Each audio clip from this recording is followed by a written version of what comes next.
Rank बताना। मेरा नाम पूजा है और मेरी ऑल इंडिया रैंक 9000 आई है, 631 मार्क्स। और मैं नजफगढ़ में रहती हूँ और नजफगढ़ से जनकपुरी नारायणा कोचिंग में जाती थी कोचिंग लेने। यहाँ से सुबह मतलब मैं 5 बजे उठ जाती थी, 2-3 घंटा पढ़ के घर पे, और यहाँ से 9 बजे चली जाती थी। वहाँ पे 10:30 बजे के आसपास क्लास रहता था, क्योंकि जाम वगैरह ट्रैफिक लग जाता था। तो 50 मिनट या 45-50 मिनट में वहाँ पे पहुँच जाती थी। जाने के बाद वहाँ पे क्लासेस लेके और फिर मैं शाम के 6-6:30 बजे के आसपास मैं घर पहुँचती थी। घर पहुँच के फिर अपना वही कब थोड़ा आराम करना और फिर अपना स्टडी शुरू कर देना। मैं यहाँ पे स्टडी मतलब 8 बजे के आसपास शुरू करती थी और फिर शाम के मतलब रात 12-1 बज जाते थे। वहाँ तक मैं पढ़ती रहती थी और पढ़ने के बाद मैं सोती थी और फिर सुबह 5 बजे मैं उठ जाती थी। मेरा डेली का मतलब यही रूटीन था और मैं ज़्यादा फोकस फिज़िक्स पे करती थी, क्योंकि मेरा फिज़िक्स बहुत ज़्यादा वीक था। और बस यही है कि मतलब क्वेश्चन ज़्यादा प्रैक्टिस करती रहती थी। आपके साथ जो हुआ एग्जैक्टली हुआ क्या था, जो प्रॉब्लम आई जिससे आपको लगा कि मुझे पढ़ाई पता नहीं हो पाएगी या नहीं?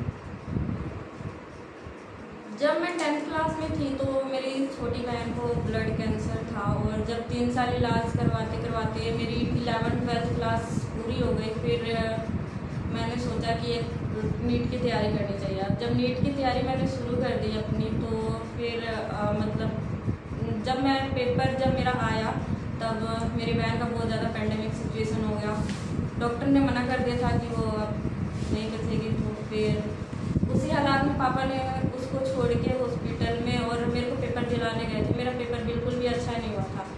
मैं अपना आगे मार्क्स कैलकुलेट करके रोने लगी थी। उसके बाद फिर मैंने दोबारा ड्रॉप लिया और फिर उसके बाद जैसे 1 महीना गुजरा मम्मी को, उसके बाद फिर मम्मी की बहन को गुजरे जैसे 1 महीने हुआ, फिर मम्मी की तबीयत खराब हो गई। मम्मी को जैसे ही मतलब 1.5 साल उनका इलाज करवाया। इलाज करवाते करवाते अब इस साल मम्मी भी गुजर गई 19 अगस्त को। और जब मैं पेपर दे के आई और फिर उसके बाद 17 जुलाई को जब पेपर दे के आई, उसके बाद हम हॉस्पिटल में ही रहते थे। हॉस्पिटल घर बस यही चलता रहता था। और उसके बाद फिर मतलब बस यही था कि घर पे टेंशन ही टेंशन रहती थी। और मतलब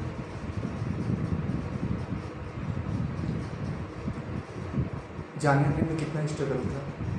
बहुत ज़्यादा, क्योंकि हरियाणा एम्स झज्जर लेके जाते थे हॉस्पिटल, और एम्बुलेंस जा नहीं सकती थी क्योंकि एम्बुलेंस दिल्ली में ही अलाउड है। फिर अपने कार से लेके जाते थे वहाँ पे, कार से लेके जाते थे। और वहाँ पे मतलब बहुत ज़्यादा सिचुएशन ख़राब थी, तो व्हील चेयर ले आना ले जाना बहुत ज़्यादा दिक्कत होती थी। उसके बाद फिर 19 अगस्त को एक्सपायर हो गई मम्मी। घर पे बस दुखी दुख रहता था और कुछ नहीं, बस ऐसे ही स्ट्रगल करके बस निकाल देना है।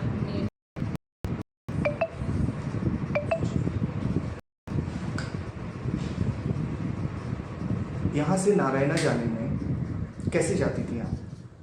यहाँ से मतलब जाके 10 मिनट लगता है स्टैंड पे पहुँचने में। स्टैंड से फिर वहाँ से मैं बस लेती थी, तिलक नगर या इंदरलोक की बस जाती है यहाँ से, और डायरेक्ट फिर मैं जनकपुरी विकासपुरी उतर के और फिर मैं नारायणा कोचिंग चले जाती थी वहाँ रोड क्रॉस करके। फिर टाइम एंड फिर जाके वहाँ पे क्लासेस 10:30 बजे के आसपास क्लासेस स्टार्ट हो जाती थी। कितना देर का रास्ता होता था?